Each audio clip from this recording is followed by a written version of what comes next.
Welcome back to the Deep Dive. It is great to have you here with us. Today, we're going to do something a little different. Usually we look at the world around us, history, technology, culture. But today, we're turning the lens inward. Way inward. Yeah, we're going to look at the machinery that allows you to experience the world in the first place. Right. We're tackling a mechanism that is arguably the defining feature of your conscious experience, even though you probably never think about it.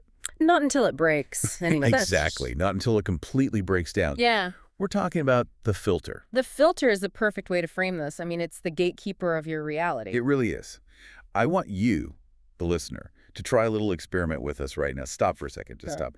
And I want you to actually pay attention to the raw data stream hitting your brain at this exact moment. Not your thoughts about it, the raw input. Right. Not the thoughts, just the raw sensory input. It's overwhelming if you actually let it all in. It really is. Right.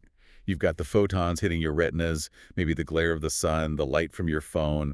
You have the pressure of the chair against your legs, the weight of your clothes. You've got the hum of the HVAC system, maybe the traffic outside, the refrigerator buzzing. And then add the internal data. That slight ache in your lower back, the fact that you're a little thirsty, that sudden random memory of an email you forgot to send 3 days ago. Exactly. It is a tsunami of data. It is information overload in the most literal sense. And if your brain processed every single one of those bits of information with equal weight, you'd be catatonic. You wouldn't be able to move. Not at all. You'd just be frozen in the noise. So evolution had to solve this really specific, really difficult engineering problem. In a world of infinite signals, how does the brain identify the one thing, the single signal, that actually matters right now? And that quality, the quality of this is important. That's what neuroscientists call salience. Salience. That is our word for the day. And we aren't just talking about the concept philosophically.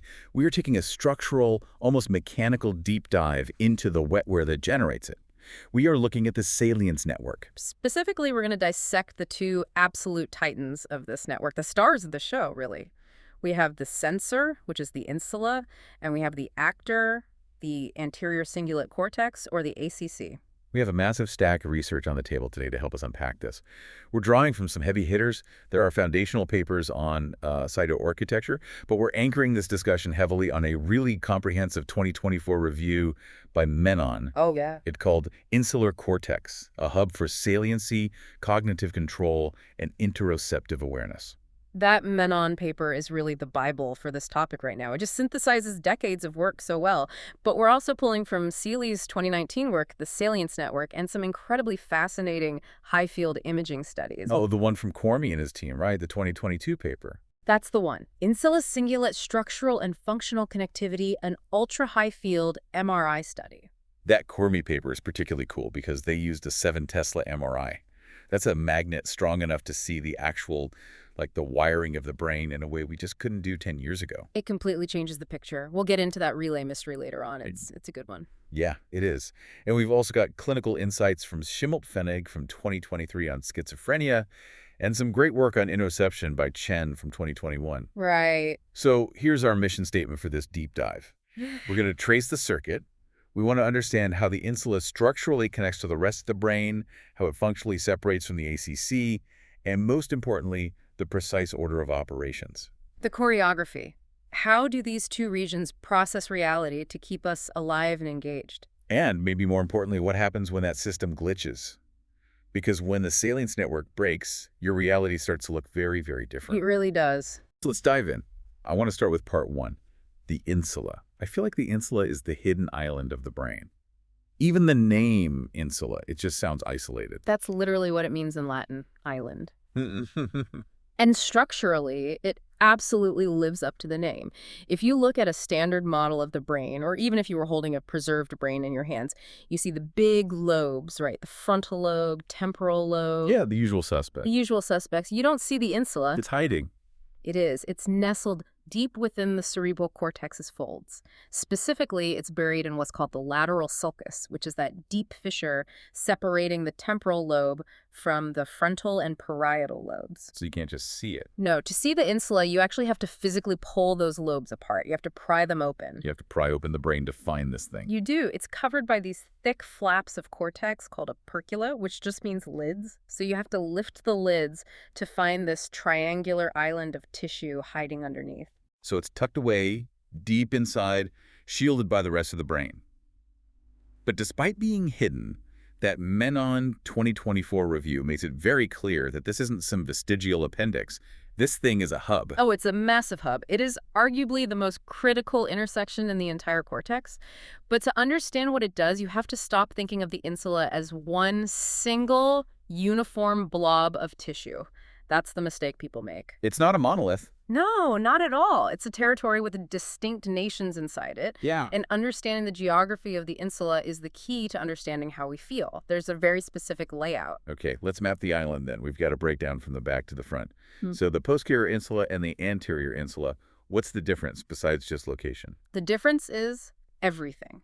Think of it as a journey from the raw physical world into the abstract world of the mind. Let's start at the back, the posterior insula, or PI. Okay. This area is what neuroscientists call granular cortex. All right, let's unpack that term, granular. I see it in the papers all the time, like that Udden paper from 2017, Structure and Function of the Human Insula.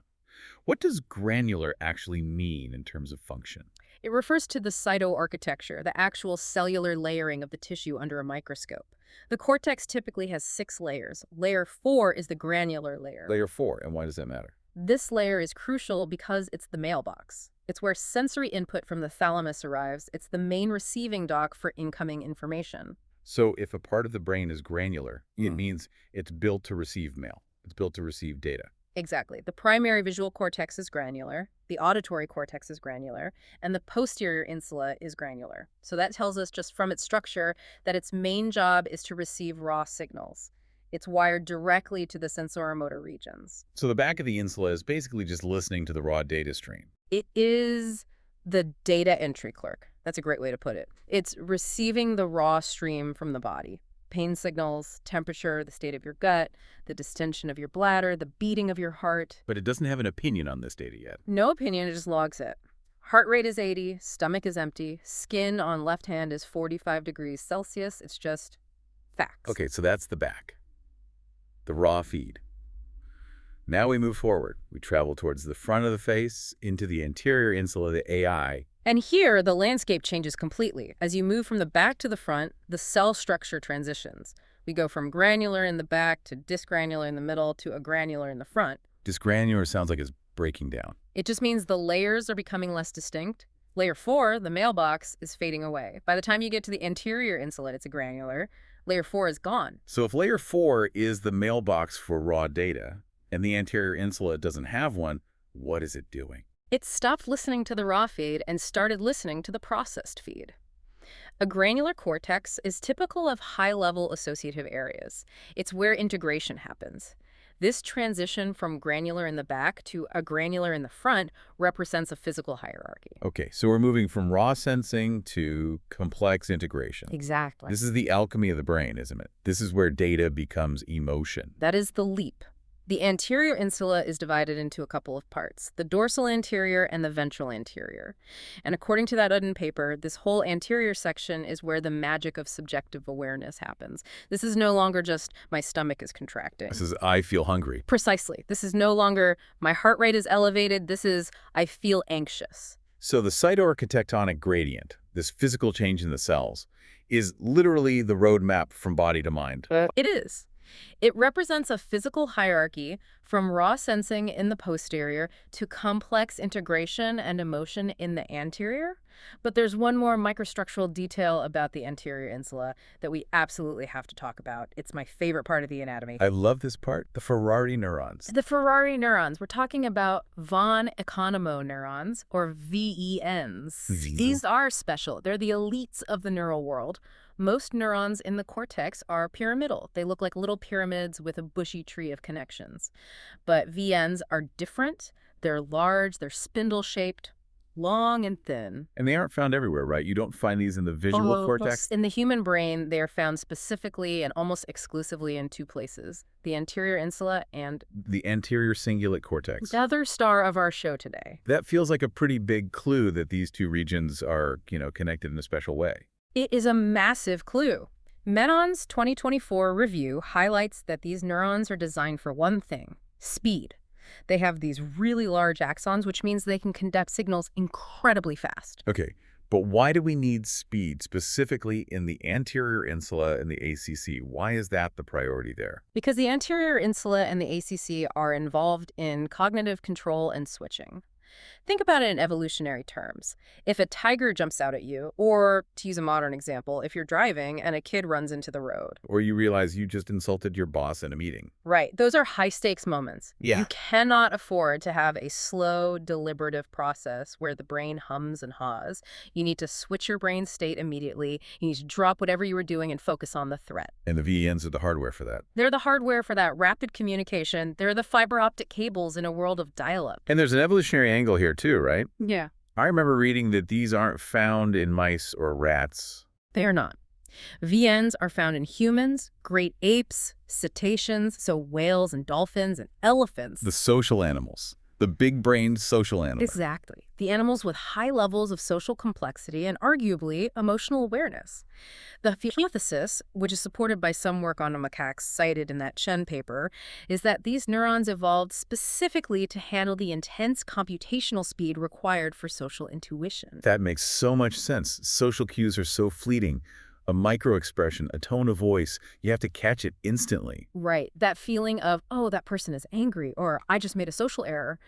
That realization relies on this high-speed circuitry connecting the insula and the ACC. Okay, so let's just pause and look at what we've built so far. We have the hidden island, the insula. It takes raw data in the back, processes it into awareness in the front, and uses these high-speed monoconomo neurons to send messages out. But where is it sending them? It's sending them to the action center. To the anterior cingulate cortex. Exactly. Okay, let's move to part 2, the action center, the ACC. Where is this one located? If the insula is the hidden island, the cingulate is the central belt. It wraps right around the corpus callosum. You know that thick band of white matter fibers that connects the left and right hemispheres? The bridge between the two sides of the brain. Yeah. Right. The cingulate cortex wraps around that bridge like a collar. In fact, cingulum comes from the Latin for belt or girdle. And just like the insula, we can't just call it the ACC and move on. It has its own neighborhoods. It does.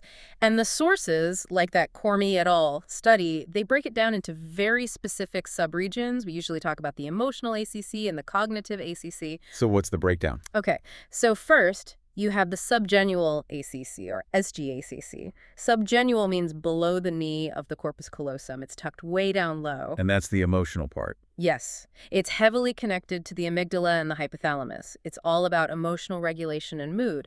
But then, as you move up and back, you get to the rostral ACC, and finally, the dorsal anterior cingulate. Sometimes people call it the anterior mid-cingulate cortex, or AMCC. And this dorsal mid-cingulate region is the one we really want to focus on for the Salience network. Correct. This is the cognitive control hub. This is the actor. I found the structural connectivity of this region fascinating.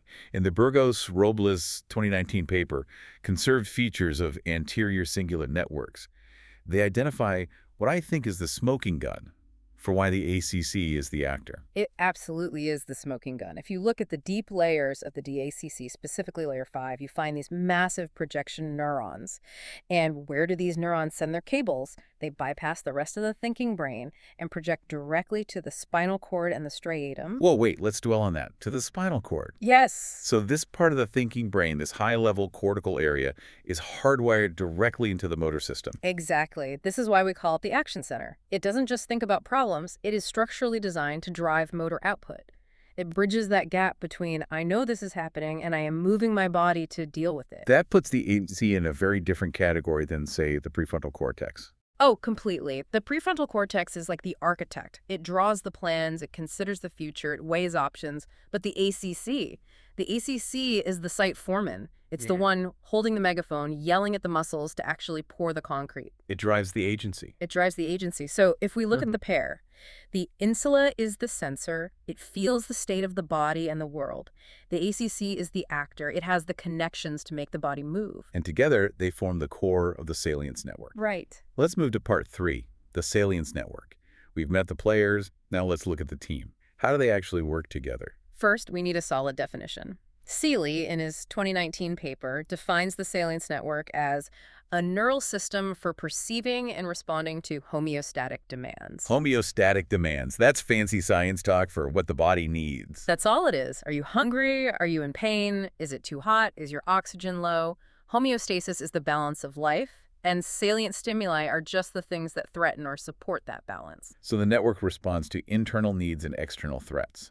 Right. And it's an intrinsic connectivity network. That means that if you put someone in an fMRI scanner and just tell them to do nothing, to just lie there, Zone out. these regions, the anterior insula and the dorsal ACC, they tend to fire together. They're synchronized. They're on the same wavelength. But they don't just work alone. They're part of a bigger system, a triple network model. This is one of the most robust models in modern neuroscience. You really can't understand brain function today without the triple network model. It's that foundational. Okay, let's break down the 3 players for the listener. Player 1 is the default mode network, or DMN. The DMN.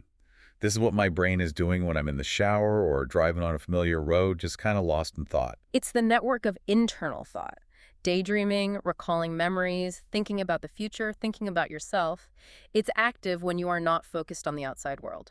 Then player 2 is the central executive network, or CEN. This is the polar opposite. This is external task focus, working memory, solving a math problem, navigating a busy intersection, really concentrating. And they're anti-correlated, right? When one is on, the other is generally off? Usually, yes. It's very hard to effectively daydream and do complex calculus at the same time. The brain needs to toggle between these two fundamental states. But who flips the switch?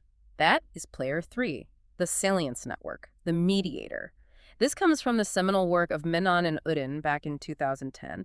The Salience network scans the horizon internally and externally for something important. Okay. When it detects a salient event, it engages. It toggles the brain. It actively suppresses the default mode network, stops the daydreaming, and activates the central executive network. It's the director in the control room, cut the music, cue the action camera. Exactly. Without the Salience network, you'd be stuck in your own head while a bus is bearing down on you. Or you'd be stuck hyper-focused on a task while your house burned down. It decides what deserves your resources. Now, here is where it gets really interesting and a little bit controversial in the literature. We know the anterior insula and the ACC work together. We see them lighting up together on fMRI all the time. Their functional connectivity is incredibly high. Best friends in the scanner, they're always talking. But when they looked at the actual physical wiring, the white matter tracks, using that high-powered 7 Tesla diffusion imaging in the Cormi 2022 study, they found something weird. The relay mystery. Yeah, what did they find? They found that there are actually very few direct structural connections between the anterior insula and the anterior cingulate. Wait, hold on. So the 2 main hubs that fire together constantly don't have a direct phone line? Not a strong one, not between those specific anterior nodes. This was a surprise. You would expect a massive highway of cables connecting them, given how tightly they're functionally linked. So the question becomes, how does the signal get from the insula to the ACC so fast if the wire isn't there? What's the mechanism? So Cormi and his colleagues suggest a relay system. They found that while the anterior insula doesn't talk strongly to the anterior cingulate directly, it talks heavily to the posterior insula. Remember, the back part. The data entry clerk. Right. And the posterior insula has massive connections to the mid-cingulate. So the signal has to loop back from the front of the insula to the back of the insula and then over to the cingulate. It seems so. The anterior insula talks to the posterior insula, which then talks to the mid-cingulate. Or it could use a mediating structure, like the thalamus, as a go-between. That is profound. It implies that you can't separate the high-level awareness from the low-level sensing.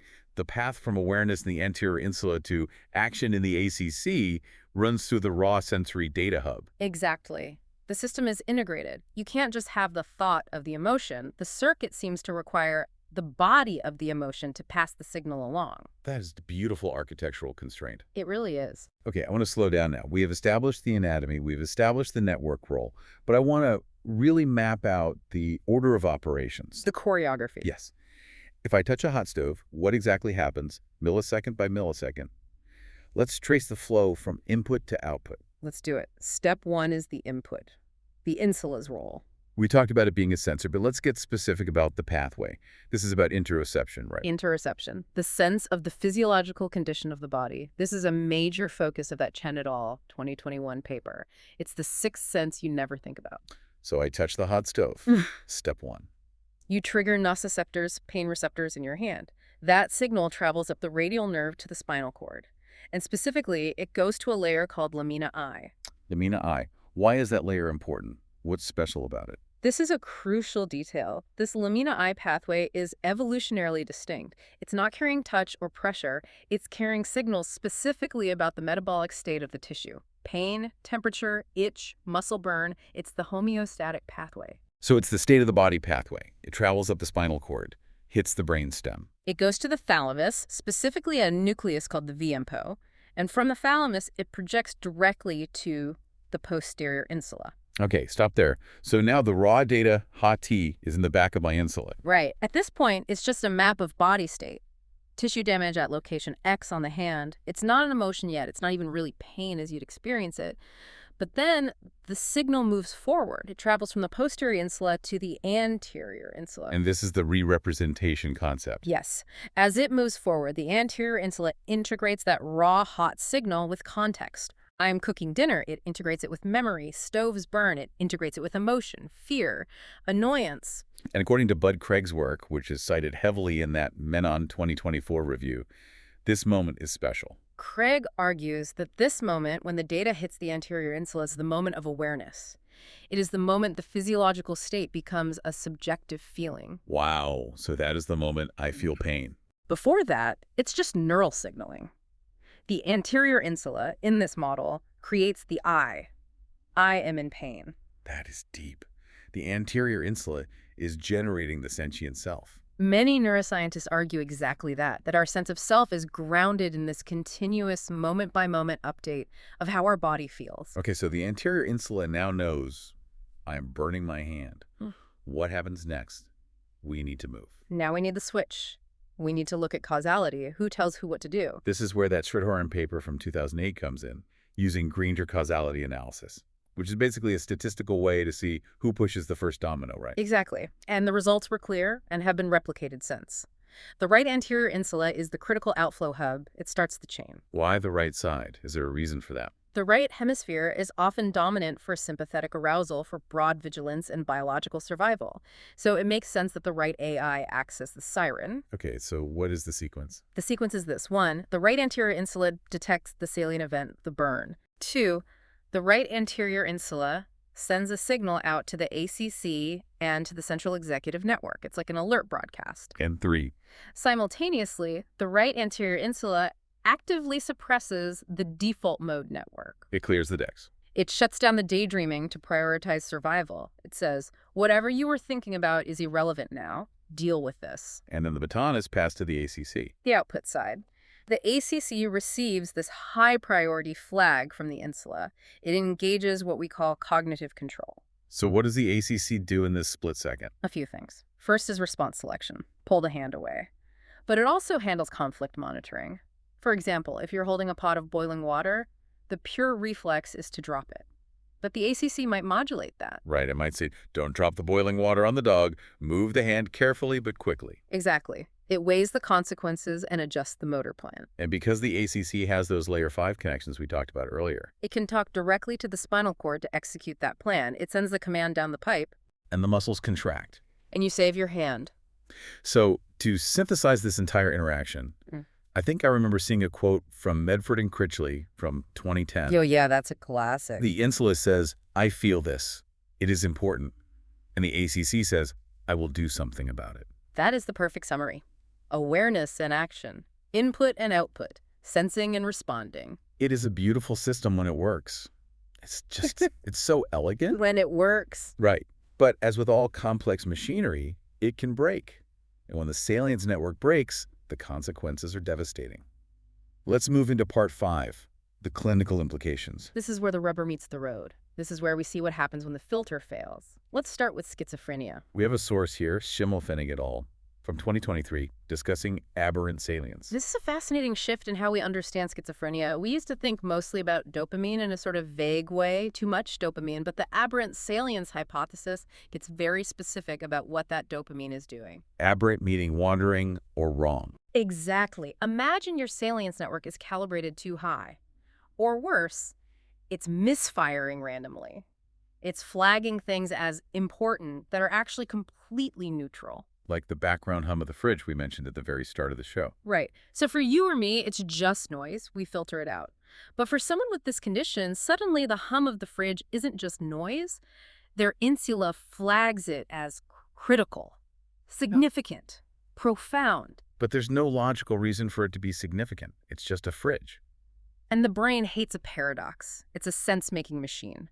So if the salience network, the part of your brain that screams, "this matters," says, "this is important," but your logic says it's just a fridge, the brain has to bridge that gap. It has to invent a narrative to resolve the conflict. The fridge is humming because it's transmitting messages. It's transmitting messages from the CIA, or it's a signal from God. Wow. So the delusion is a rationalization of a broken feeling. It's not the primary problem. Exactly. The delusion is a secondary, top-down attempt to explain the aberrant salience.